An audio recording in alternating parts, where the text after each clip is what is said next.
welcome back to another adventure in the kitchen.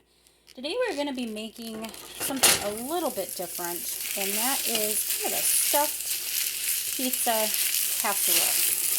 So what you're going to do is start out with a pound of ground Italian sausage, and you're just going to cook that until it is completely done. So I'm going to go ahead and continue browning this, and I'll be right back. Alright, so as you can see, my ground sausage is still cooking, but almost done. And so around this point, you're just going to want to season it, and we're going to start out with some salt and some pepper, and then some minced onion,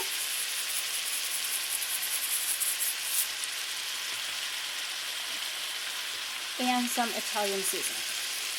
Now, if you don't have specifically Italian seasoning, you can also use the seasoning separately. Marjoram, thyme, basil, rosemary, savory, and oregano.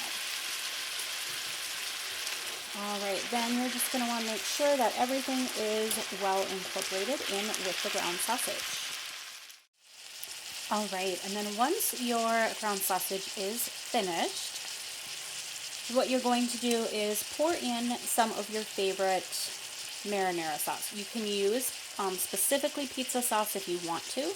I didn't have any, so I am using the Prego traditional marinara sauce. And like with all of my recipes, I don't measure, so I'm just going to eyeball it. Oh, close-up shot there. You don't want it to be saucy like you're making spaghetti or something like that. You just want the sausage to basically just be coated in sauce. So I'm going to go ahead and get this mixed up, and I will show you what it looks like in a minute. Alright, so this is about the consistency that you'll want. You can definitely tell that there is sauce in here, but it is still very thick. So now we're going to move on to the next step. Alright, so for the next step, you're going to need some of the canned biscuits. I'm using the Our Family brand because they were on sale, but feel free to use whichever brand you prefer. Alright, now you're just going to spray a casserole dish with some cooking spray. And then once you have your biscuits out of the package, you're just going to cut them into 4 pieces for each biscuit. And that's a little bit difficult to do one-handed, so I'm going to go ahead and get these cut up, and I will be right back. Alright, so this is about what it should look like with the biscuits in the bottom of your casserole dish. Notice that there are some spaces there. They don't need to be filling the bottom of the dish completely. It's totally fine if there is some empty space because the biscuits will expand as they bake. And I should note that this was half of the can of biscuits. You're going to want to save the other half of the biscuits for the top of the casserole. Depending on the size of your casserole dish, you might need to use an entire can of biscuits to cover the bottom and then another can to cover the top. Go by the size of casserole dish that you have, but whichever you do, you will want to make sure that you reserve some of the biscuits for the top of the casserole dish.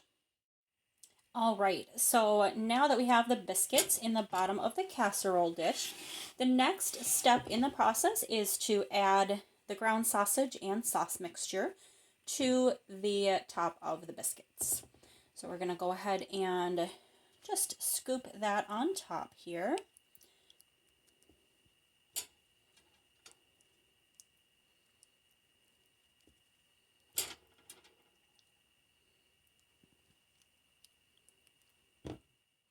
Alright, so that is what it should look like when you're done. Then the next step is just to go ahead and place some pepperoni slices on top of the meat mixture.